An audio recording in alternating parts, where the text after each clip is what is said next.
Alhamdulillahirabbil alamin wassalatu wassalamu alal mabuthi rahmatan lil alamin nabiyina Muhammadin wa ala alihi wa ashabihi wa man tabi'ahum bi ihsanin ila yaumiddin amma ba'd.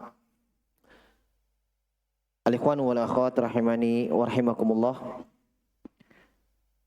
Alhamdulillah, kita bersyukur kepada Allah Subhanahu wa taala. Pada malam hari ini kita kembali melanjutkan kajian rutin kita mengkaji Fiqhul Asmaul Husna dari kitab Syekh Abdul Razak hafizahullahu taala. Masih mengkaji tentang nama dari nama-nama Allah Subhanahu wa taala, Al-Allah, Allah dan Al-Ilah. Allah Subhanahu wa taala memiliki nama Allah dan Al-Ilah. Syekh Hafizahullah Ta'ala menyebutkan beberapa khosais atau kekhususan dari nama Lafzul Jalalah ini. Di antara yang beliau sebutkan bahwa Lafzul Jalalah Allah itu selalu mudhafah, disandarkan kepadanya nama-nama Allah Subhanahu wa taala yang lainnya. Dikatakan Ar-Rahman min asma'illah, Ar-Rahim min asma'illah. Tapi tidak dikatakan sebaliknya, Allah min asma'ir Rahman. Tapi dikatakan Ar-Rahman namanya Allah, Ar-Rahim namanya Allah. Yang tidak dikatakan Ar-Rahman, Allah namanya Ar-Rahman. Jelas ya? Jadi nama-nama Allah disandarkan kepada Lafzul Jalalah. Kemudian yang beliau sebutkan juga dari kekhususan nama ini, dia merupakan kandungan dari seluruh nama yang lain. Ya. Atau dia merupakan konsekuensi dari nama-nama Allah Subhanahu wa taala yang lain. Dalam makna seluruh nama-nama Allah Subhanahu wa taala, bahkan seluruh sifat-sifat Allah Subhanahu wa taala kembali kepada makna Lafzul Jalalah itu sendiri. Karena dari sisi makna Lafzul Jalalah bermakna al-ma'bud, al-ma'luh. Nanti akan Syekh sebutkan ucapan Ibnu Qayyim rahimahullahu taala. Lafzul Jalalah maknanya al-ma'luh. Yu'lahu, alladhi yu'lahu. Ma'luh artinya ma'bud. Alladhi yu'badu, yang diibadahi, yang disembah. Jelas ya, itu makna Lafzul Jalalah itu sendiri. Nah, sementara nama-nama Allah Subhanahu wa taala kita yakini bahwa seluruhnya adalah sifat kesempurnaan. Sifat yang terkandung dalam nama itu adalah sifat kesempurnaan untuk Allah. Sempurna pendengarannya, sempurna penglihatannya. Maka kalau kita meyakini bahwa seluruh sifat Allah sempurna, berarti konsekuensinya hanya Dialah yang berhak untuk disembah, diibadahi. Karena hanya Dialah yang memiliki kesempurnaan, yang tidak memiliki kekurangan dan aib. Paham ya? Jadi nama apapun kita sebutkan, sifat apapun kita sebutkan, maka semuanya akan kembali kepada kembali kepada makna dari sifat uluhiyah itu sendiri. Bahwa hanya Allah yang esa, hanya Allah Subhanahu wa taala yang semata-mata disembah dan diibadahi. Karena memiliki sifat-sifat yang sempurna. Taib, ini diantara kekhususan Lafzul Jalalah. Kemudian diantara kekhususan yang Syekh sebutkan dari sisi lafaz. Dari sisi lafaz, dia kalau dipanggil pakai nida, panggilan, itu tidak hilang alif lamnya. Paham ya? Ya Allahu berubah menjadi Allahumma. Artinya ya Allah. Beda dengan nama yang lain. Kalau nama yang lain dipanggil hilang alif lamnya. Ar-Rahman kalau dipanggil ya Rahman. Ar-Rahim kalau dipanggil ya Rahim. Dari kita dengarkan itu dalam ucapan doa-doa, ya Rahman, Ya Rahim. Tapi hilang alif lamnya. Paham ya? Ini kekhususan lafaz. Kalau tadi makna. Ya, kemudian dari kekhususannya juga nama ini selalu digandengkan pada zikir-zikir. Hampir semua zikir ada lafzul jalalahnya.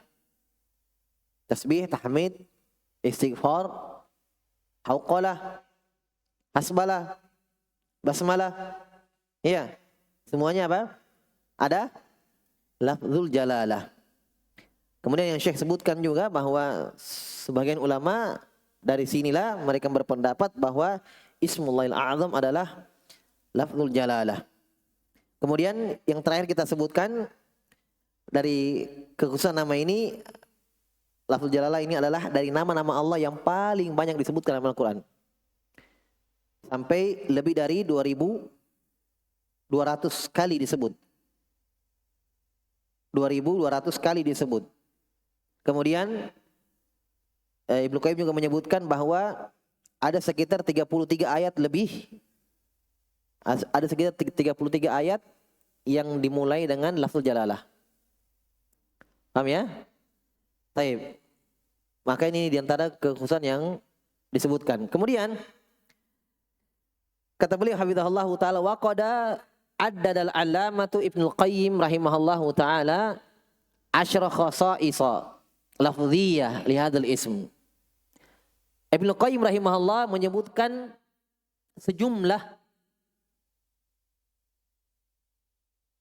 kekhususan dari sisi lafaz, lafziyah. Tadi Syekh sebutkan satu, sudah sebut. Ya, yang kita bahas pekan sebelumnya.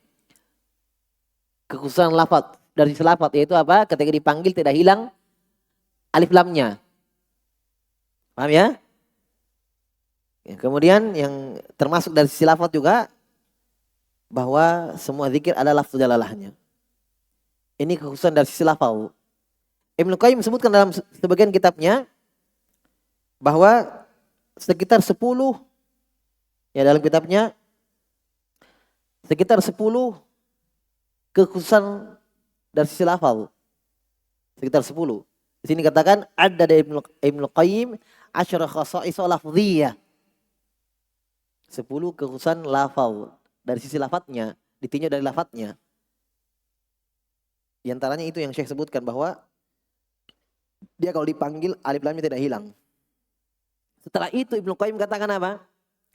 Tsumma qala wa amma khasa'isuhul ma'nawiyah faqad qala fiha a'lamul khalqi bihi sallallahu alaihi wasallam la uhsi thana'an 'alaika anta kama asnaita 'ala nafsik.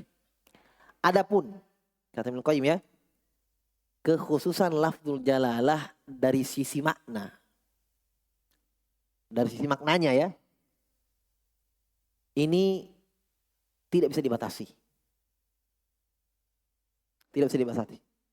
Sebagaimana kata beliau telah dikatakan oleh dia yang paling tahu tentang Allah. Yaitu Nabi SAW, a'lamul khalqi bihi. Makhluk yang paling tahu tentang Allah. Beliau katakan dalam doanya, la uhsi thana'an alaik. Saya tidak mampu membatasi, membilang, menjumlah pujian kepadamu ya Allah. Yang sebagaimana engkau pujikan dirimu dengannya. Sementara kandungan atau makna dari setiap nama-nama Allah adalah pujian. Paham maksudnya? Kandungan makna dari setiap nama-nama Allah adalah pujian. Sementara Nabi katakan, saya tidak mampu membatasi, membilang pujian terhadapmu ya Allah. Berarti isyarat bahwa banyak kandungan faidah-faidahnya, kandungan makna dari nama-nama Allah Subhanahu wa taala, apalagi lafzul jalalah. Kata beliau, kata Ibnu Qayyim, wa kaifa tuhsa khasa'isu ismin masammahu kullu kamalin alal itlaqi wa kullu madhin wa kullu hamdin wa kullu sana'in wa kullu majdin wa kullu jalalin wa kullu karamin wa kullu izzin wa kullu jamalin wa kullu khairin wa ihsan wa judin wa birrin wa fadlin falahu wa minhu. Kata beliau, bagaimana mungkin untuk dibatasi kekhususan, keistimewaan nama Allah yang bernama dengan nama itu Allah Subhanahu wa taala. Bagaimana mungkin dibatasi? Paham ya? Semua nama-nama Allah kesempurnaan mutlak. Semua nama-nama Allah, makna dari nama-nama Allah adalah madah, pujian. Semuanya adalah hamd, tahmid, pujian. Semuanya sana, pujian. Majad, pujian. Jalal, kemuliaan. Segala kebaikan, karam. Wa kullu izzin, segala izz, kemuliaan, keperkasaan, keindahan, jamal. Wa kullu khair, semua kebaikan, ihsan, kebaikan Allah, wujud, kedermawanan Allah. Bisa dibatasi ini semua?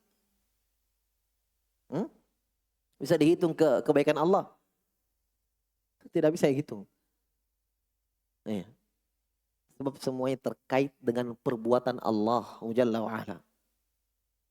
Semakin Allah memberi, semakin Allah Subhanahu wa ta'ala berbuat baik, semakin bertambah kesempurnaan Allah.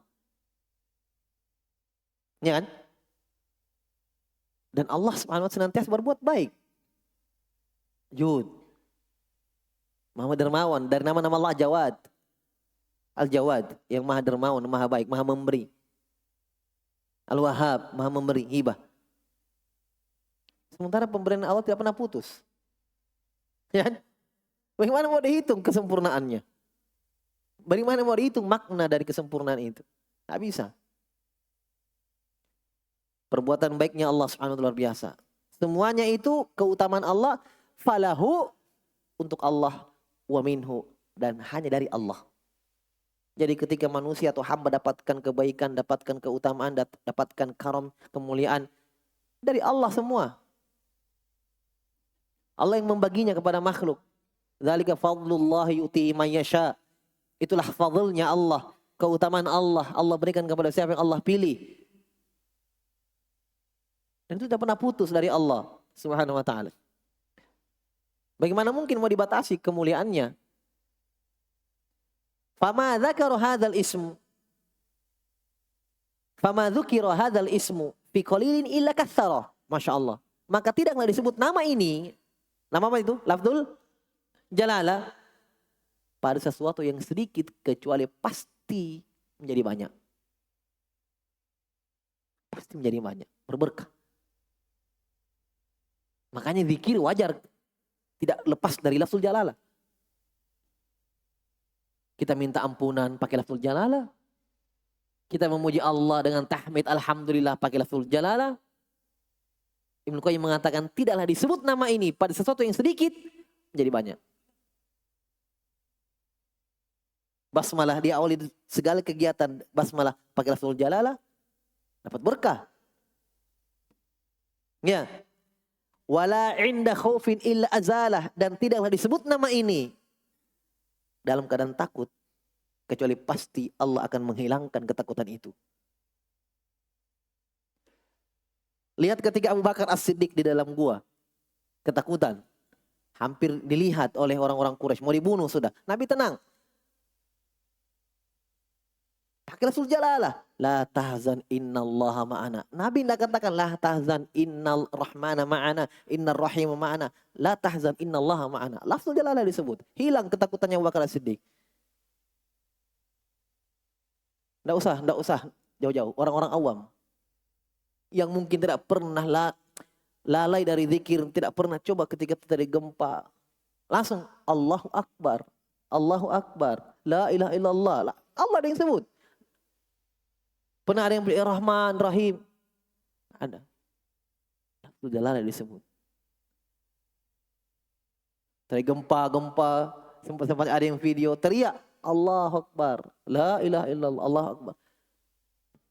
Tidak ada nama yang lain kita dengar. Ya kan? Dalam hadis Nabi katakan kepada Abu Bakar kata Abu Bakar kepada Nabi SAW, ya Rasulullah, kalau mereka tunduk sedikit melihat kakinya kita terlihat. Itu adalah tahzan innallaha ma'ana dalam Al-Quran. Dalam hadis Nabi mengatakan, ya Abu Bakrin ma dhunnuka bisnain wallahu thalithuhuma. Bagaimana perasaanmu kira-kira tentang dua orang Allah yang ketiga? Afdhalah disebut. Hilang ketakutan Abu Bakar As-Siddiq. Hilang. Tenang. Diingat Allah langsung disebut. Jelas ya? Taim. Wala inda karbin illa kasyafah. Tidak disebut nama ini ketika karb lagi kesulitan, bahaya. Kecuali pasti Allah hilangkan bahaya itu darinya. Makanya kalau terdesak coba. Orang musyrikin saya ketika terdesak dikabulkan oleh Allah, diselamatkan oleh Allah. Ketika di atas perahu, di atas kapal, di atas laut, mereka digulung oleh ombak yang besar. Allah selamatkan. Ya. Dikatakan falamma raqibul fil fulki da'ullaha mukhlishina lahuddin. Mereka berdoa kepada Allah ikhlas. Falamma najjahum minal barri, ketika Allah selamatkan mereka ke daratan, idahum yusyrikun, kembali berbuat kesyirikan. Wala inda hammin wa ghammin illa farrajah. Tidaklah nama ini disebut kata Ibnu Qayyim rahimahullah dalam keadaan dia memiliki kesedihan, galau, gundah gulana, ham wa gham. Gham itu mendung ikhwan. Artinya gham, gumma. Tapi dipindahkan pembahasannya kepada perasaan. Coba hadis. Fa idza ra'aitum fasumu. Fa in gumma alaikum. Ketika mendung, gelap. Faqdur iddata 30. Sempurnakan 30. Jadi kalau disebutkan perasaannya lagi mendung, berarti banyak masalah itu. Assalamualaikum. Hai mendung. Nah, gom. Illa farrojah.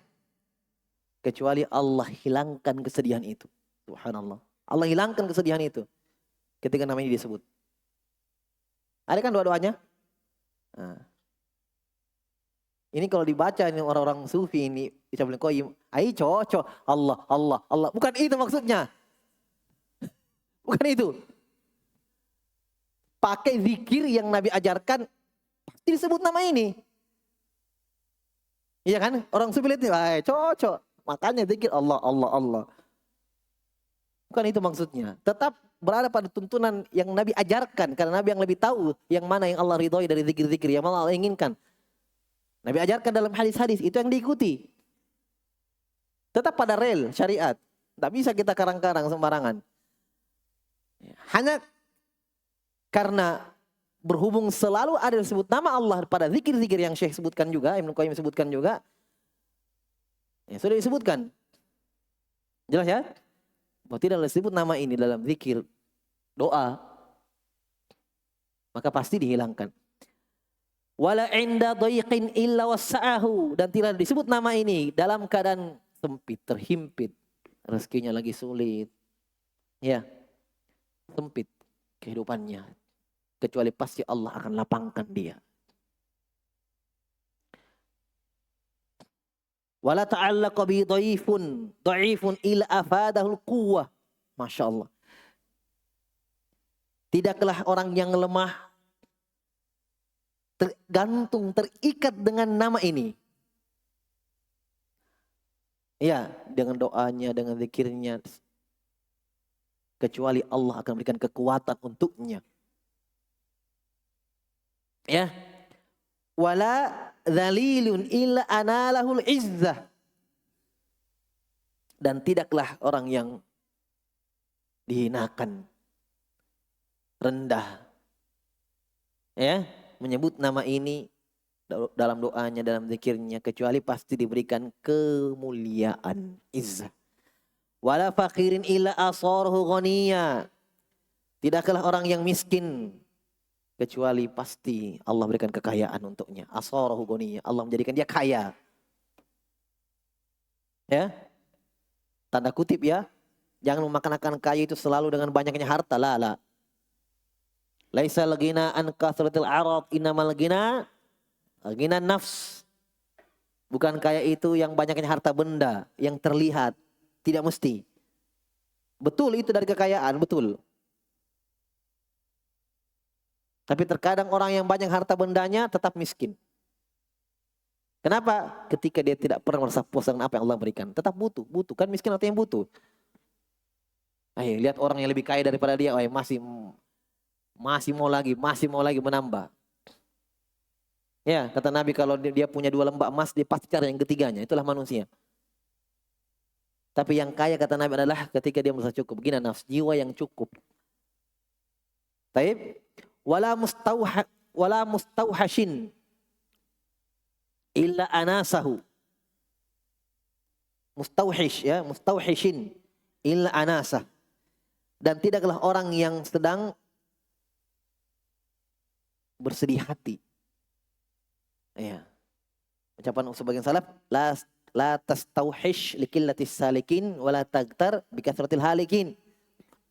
Jangan kalian bersedih hati dengan sedikitnya orang yang menempuh jalan kebenaran, dan jangan tertipu dengan banyaknya orang yang binasa dan kesesatannya. Tauhish artinya sedih. Ya, kecuali Allah Subhanahu wa taala memberikan pendamping baginya, disenangkan hatinya. Ya. Wala maghlubin illa ayyadahu binasrihi illa ayyadahu wa nasarahu. Tidaklah orang yang sedang terhimpit, ya, maghlub artinya terikat. Ya, lagi susah. Kecuali Allah kuatkan dia dan Allah tolong dia. Wala muttarrin ila kasyafa durrah. Dan tidaklah orang yang sedang terdesak lagi kesulitan kecuali pasti Allah akan hilangkan kesulitan itu. Wala syaridin illa awahu. Tidaklah orang yang tersesat kecuali pasti Allah Subhanahu wa taala akan lindungi dia, beri hidayah dia. Masya Allah ya. Fahuwal ismul ladzi tukshafu bihil kurubat. Kata Ibnu Qayyim rahimahullah, inilah nama inilah yang dengannya tukshafu bihil kurubat, akan dihilangkan segala kurubat, kesulitan-kesulitan itu dengan nama ini. Taib. Wa tustanzalu bihil barakatu wad da'awat. Dan dengan nama ini juga akan diturunkan berkah-berkah wad da'awat, dan akan dikabulkan doa-doa.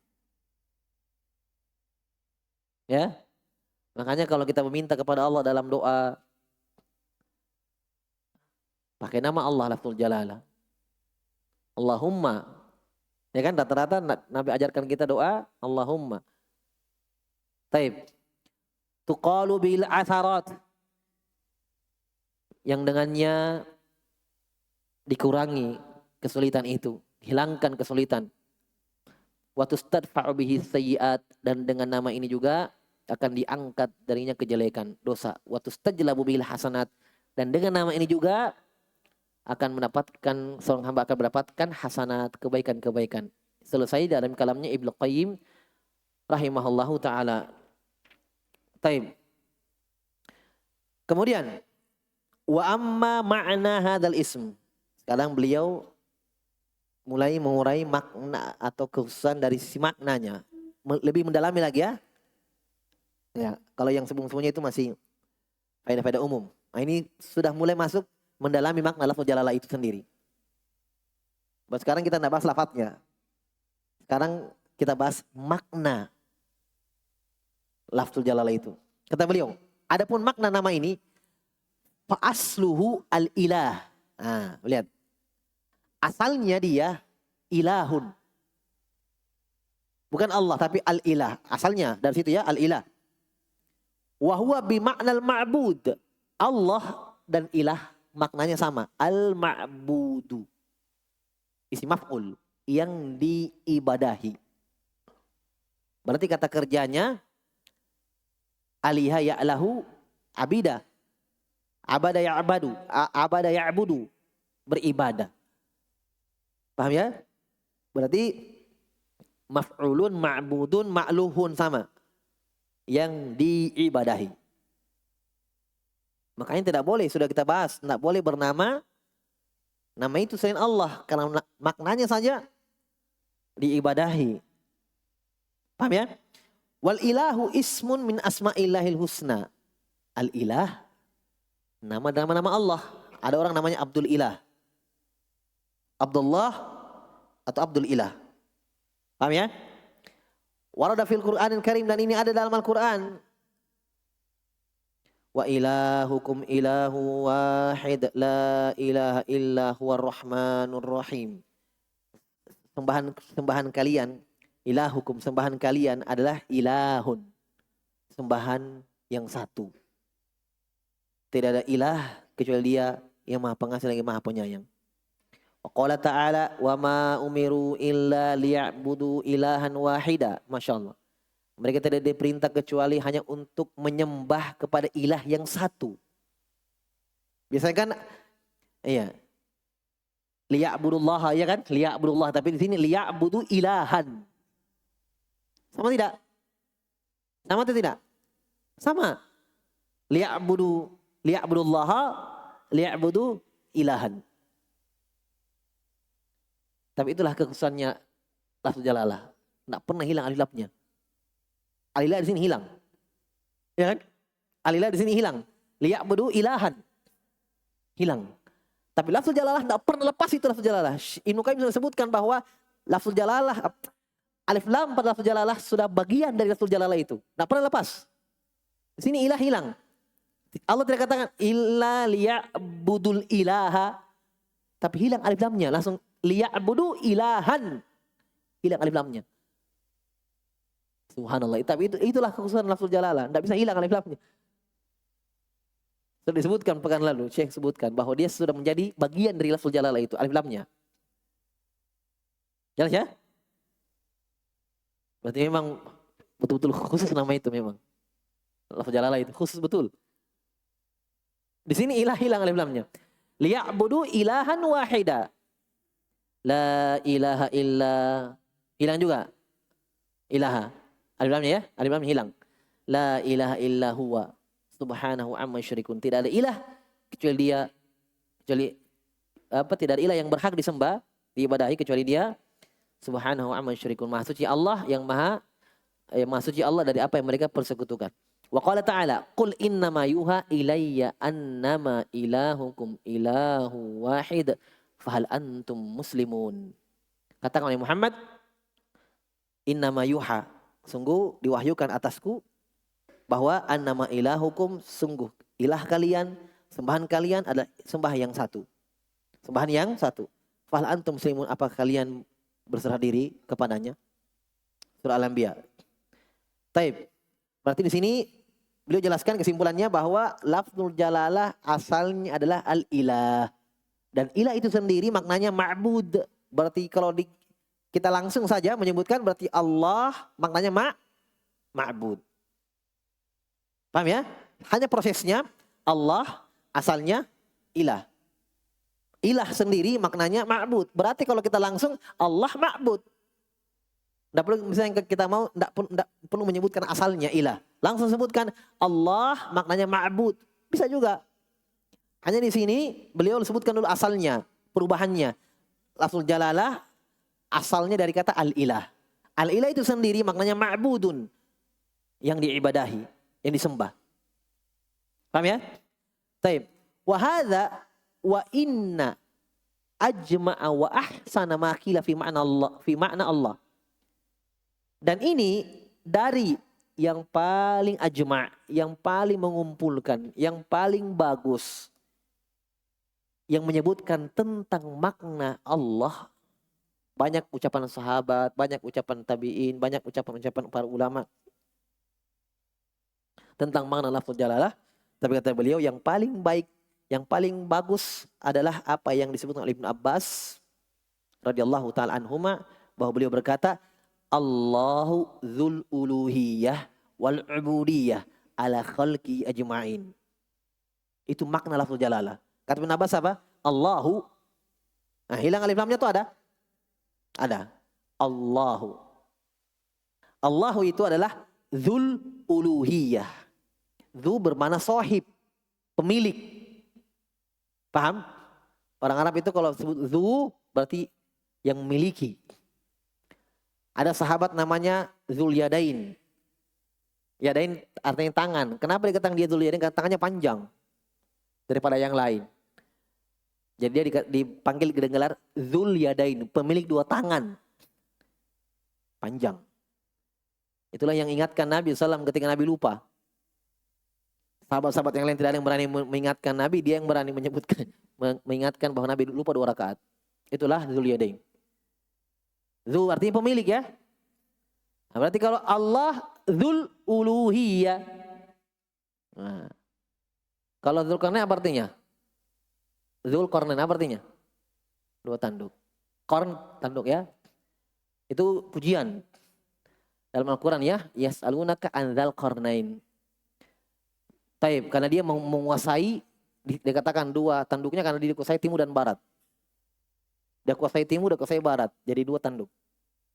Pujian bagi Dzulqarnain. Taib. Jadi Dzul bermakna pemilik. Paham ya? Berarti Dzul Uluhiyah, Allah, lafzul jalalah maknanya pemilik uluhiyah, pemilik ibadah. Paham? Subhanallah. Itu kalau orang dalami saja ini makna lafzul jalalah, subhanallah. Ya, dia zikir, dia pakai itu. Enggak, dia enggak berbuat kesyirikan sudah. Kalau dia paham makna itu lafzul jalalah saja. Enggak usah terlalu banyak, mungkin iya. Kalau mereka mau pelajari kitab usul salasah, kular arba'ah, tidak usah. Lafzul jalalah saya dibahas pada mereka. Itu subhanallah. Makna lafzul jalalah saya sudah memberikan makna la ilaha illallah, tauhid, keesaan. Coba lihat, Allah maknanya dzul uluhiyah, pemilik keesaan. Iya, ubudiyah sama, uluhiyah, ubudiyah sama, penghambaan. Iya, ubud, abada. Ala khalqi ajma'in. Di atas seluruh makhluknya semuanya. Maksudnya hanya Allah yang memiliki ibadah itu. Dia yang dijadikan sembahan, diserahkan untuknya ibadah. Keesaan. Ya. Atas seluruh makhluknya.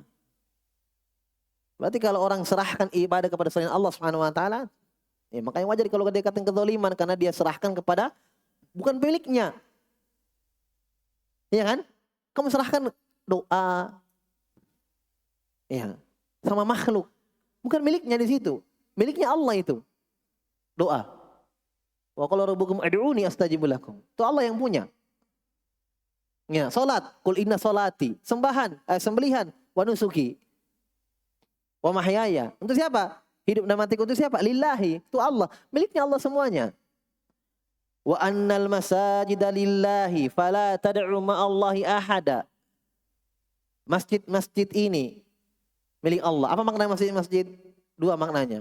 Masajid pertama bermakna tempat sujud, rumah Allah. Iya. Rumah Allah ini, masjid-masjid ini lillah. Maka janganlah jadikan masjid ini, rumah-rumah Allah ini untuk menyembah selain Allah. Dan itulah yang ada dilihat. Orang di dalam masjid dikubur. Ya kan? Ternyata masjid Allah, rumah Allah dipakai di dalamnya untuk berdoa kepada penghuni kubur. Pada dalam masjid. Rumah Allah. Wa annal masajida lillah. Rumah masjid ini miliknya Allah. Yang kedua, masajid maknanya alat-alat sujud. Bukan tempat. Alat sujud. Berapa alat sujud? 7.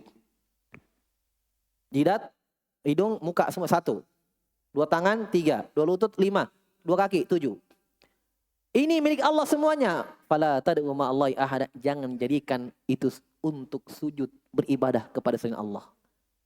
Miliknya Allah semua. Kita pakai hanya titipan. Betapa banyak. Ya karena ibadah tidak lepas dari itu. Menyembelih dia pakai tangan. Ternyata untuk penghuni kubur. Ya kan? Dia sujud. Pakai itu. Sujud kepada pohon, berhala. Semua milik Allah Subhanahu wa taala. Itulah makna lafzul jalalah dzul uluhiyah. Rawahu Ibnu Jarir fi tafsirihi. Ini yang paling bagus menyebutkan makna lafz jalalah itu. Semuanya sama ya. Makna-makna yang lain juga disebutkan tapi semuanya mengarah kepada ini. Faqad jama'a radhiyallahu anhu fi hadha tafsiri baina amrayn. Masya Allah. Lihat penafsiran atau makna lafzul jalalah yang disebutkan oleh Ibnu Abbas radhiyallahu taala anhu ini menggabungkan dua perkara. Ini penting ini. Ilmu, ya. Jadi ucapan Ibnu Abbas, Allah itu dzul uluhiyah, dzul ubudiyah ala khalqi ajma'in, itu menggabungkan dua perkara. Apa itu? Al-awwal al-wasfu. Al-wasfu al-muta'allaqu billahi min hadzal ismil karim. Pertama, sifat yang terkait dengan pemilik nama Allah. Ya. Sifat yang terkait dengan Allah Subhanahu wa taala dari nama ini yang mulia. Wa huwa, berarti kalau dilihat dari makna Ibnu Abbas, makna lafzul jalalah yang disebutkan Ibnu Abbas, dua arahnya, dua sisi sudut pandangnya. Dilihat mengarah kepada pemilik nama, makna itu ya, dan untuk yang beribadah kepada Allah, itu makhluk. Paham? Nah, biar terangkan. Wa huwal uluhiyah allati hiya wasfuhu dalu 'alaiha lafzullah. Lafzu Allah. Ibnu Abbas sebutkan bahwa lafzul jalalah adalah dzul uluhiyah, pemilik ya, keesaan, kesempurnaan. Enggak ada lawannya. Tidak ada samanya dalam pendengarannya, dalam penglihatannya, dalam sifat-sifatnya semuanya. Tidak ada sama. Berarti Esa Allah Subhanahu wa taala, dzul uluhiyah. Paham ya? Berarti mengarah kepada Allah. Makna itu, makna lafzul jalalah. Baik, kama dalla 'alal ilm alladhi huwa wasfuhu lafzul alim, wa kama dalla 'alal izza allati hiya wasfuhu lafzul aziz, wa kama dalla 'alal hikmah allati hiya wasfuhu lafzul hakim. Wa kama dalla 'ala rahmah allati hiya wasfuhu lafdzur rahim wa ghairuha min asma'id dallati 'ala ma qama bidzat min madluli sifatiha. Ini sama. Misalnya contoh kesempurnaan ilmu Allah yang diambil dari sifat dari nama Al-Alim. Paham? Di situ tidak ada lawannya Allah dalam ilmu. Hanya Allah yang sempurna ilmunya. Berarti Allah di situ Esa. Ya kan? Itu baru dari sisi ilmu itu sudah Esa Allah di situ. Kenapa? Tidak ada yang semisal itu. Tidak ada yang tahu perkara sebelum terjadinya. Ya kan? Hanya Allah yang tahu. Tidak ada yang tahu hasil sesuatu sebelum terjadinya. Hanya Allah yang tahu. Yang tidak terjadi, tidak ada yang tahu. Ini kalau terjadi, yang tidak terjadi, apa nanti terjadinya, apa hasilnya, cuma Allah yang tahu itu. Berarti Esa Allah di situ ya. Itu dari sisi ilmu. Ya, demikian pula dari Al-Aziz, Izzah, Al-Hikmah, Al-Hakim, Rahmat, Rahim, dan seterusnya dari kandungan-kandungan nama-nama Allah Subhanahu wa taala. Walaupun sebagaimana yang kita telah pelajari, mungkin nama itu ada juga pada makhluk. Rahmat misalnya. Makhluk juga mengasihi. Orang tua kasihani anaknya, sayang anaknya, ada juga kasih sayang pada makhluk. Iya kan? Ada juga ilmu pada makhluk. Ulama, sahabat, punya ilmu. Tapi tidak ada yang sempurna. Jelas ya? Hanya Allah Subhanahu wa taala yang memiliki kesempurnaan. Berarti kembali kepada makna uluhiyah itu sendiri. Taib. Terus ya. Wallahu a'lam.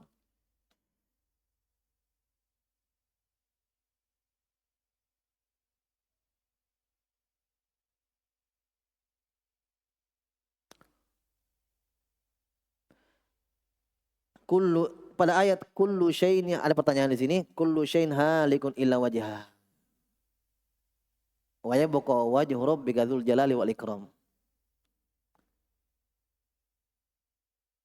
Sebagian manusia mengatakan, sebenarnya saya tidak mau baca ini, nanti aja syubhat. Tapi biarlah. Sebagian manusia mengatakan wajah di sini bukanlah hakiki. Pertanyaan di sini dia katakan begitu ya, pertanyaan. Melainkan majaz. Majaz itu perumpamaan. peminjaman istilah. Ya, dan yang diinginkan adalah zat Allah. Mohon penjelasannya. Ini sudah sering mungkin yang bertanya belum ikut ya kajian-kajian kita di tempat-tempat lain. Di sini juga sudah sering kita ulangi. Taib. Muskilahnya, apa saya tambahkan faedahnya sebelum saya jawab. Muskilahnya memang tentang majaz itu sendiri pembahasannya. Jangan dulu kita bahas dalam masalah asmaul husna ya, tentang sifat. Tentang majaz itu. Adakah itu majaz dalam bahasa Arab? Adakah majaz itu dalam Al-Quran dan Sunnah? Itu saya dibahas. Tidak usah dulu dalam nama-nama Allah. Ini jelas ini. Tidak usah dulu wajah, tidak usah. Tentang perumpamaan itu dalam bahasa Arab. Adakah majaz? Paham? Jumhur salah menganggap tidak ada majaz. La fil Quran wala fil Sunnah wala fil Arab. Tidak ada. Walaupun dimaklumi, diakui bahwa sebagian salaf ada yang mengatakan bahwa majaz ada dalam bahasa Arab. Tapi bersama dengan itu, mereka, ulama salaf ini yang mengatakan ada majaz, tidak pernah menganggap dalam sifat-sifat Allah satupun itu majaz. Mereka tetap mengakui dan mengimani sifat-sifat Allah. Sebagaimana mandat salaf. Hanya tentang masalah majaz ada dalam bahasa Arab. Paham? Tidak ada yang mengatakan majaz pada sifat-sifat Allah kecuali ahlul bid'ah. Ahlus sunnah sepakat tidak ada majaz dalam masalah sifat-sifat Allah. Semua hakiki, wajah hakiki, tangan hakiki, turun hakiki, semuanya. Selain tentang sifat, di dalam pembahasan bahasa Arab, kata mereka ada majaz. Tapi untuk sifat-sifat Allah, kata mereka tidak ada majaz. Ini pendapat sebagian salaf. Tapi pendapat yang lain, Ibnu Qayyim, gurunya Syekhul Islam, mengatakan tidak ada majaz dalam bahasa Arab, dalam Al-Quran dan Sunnah. Apalagi dalam sifat-sifat Allah. Sampai Ibnu Qayyim mengatakan majaz togut. Hah? Seakan-akan sudah jadi sembahan bagi orang ahlul bid'ah. Dikit-dikit tangan majaz. Turun majaz. Apalagi? Situ apa? Jari-jari majaz. Semua majaz. Kau itu majaz kau. Semua majaz. Makanya Ibnu Qayyim ini sudah sembahan ini majaz di sisi ahlul bid'ah. Sembahan. Selain Allah. Dikit-dikit semuanya majaz. Untuk menolak sifat-sifat Allah, tinggal katakan majaz. Sudah. Perumpamaan. Bukan itu yang diinginkan. Apa gunanya Al-Quran diturunkan? Ya kan? Untuk apa Nabi 23 tahun ya, mendakwahkan Al-Quran, mengajarkan Al-Quran itu. Toh juga itu majaz semuanya. Mana caranya? Sudah, kita lebih spesifik lagi menyebutkan ayat. Ini disebutkan di sini. 2. Kullu syai'in halikin illa wajhah. Segala sesuatu akan binasa kecuali wajahnya Allah. Sebutnya wajah ya. Yang kedua, wa yabqa wajhu rabbika dzul jalali wal ikram, dan akan tinggallah wajah Allah, ya, wajah Rabbmu yang memiliki kemuliaan. Semua ayat ini menjelaskan tentang wajah Allah dan maknanya sama, yaitu menunjukkan bahwa Allah punya wajah. Paham di sini? Baik. Bersama dengan itu, para ulama salaf jelas sepakat di sini bahwa yang diinginkan adalah zatnya Allah yang kekal. Paham?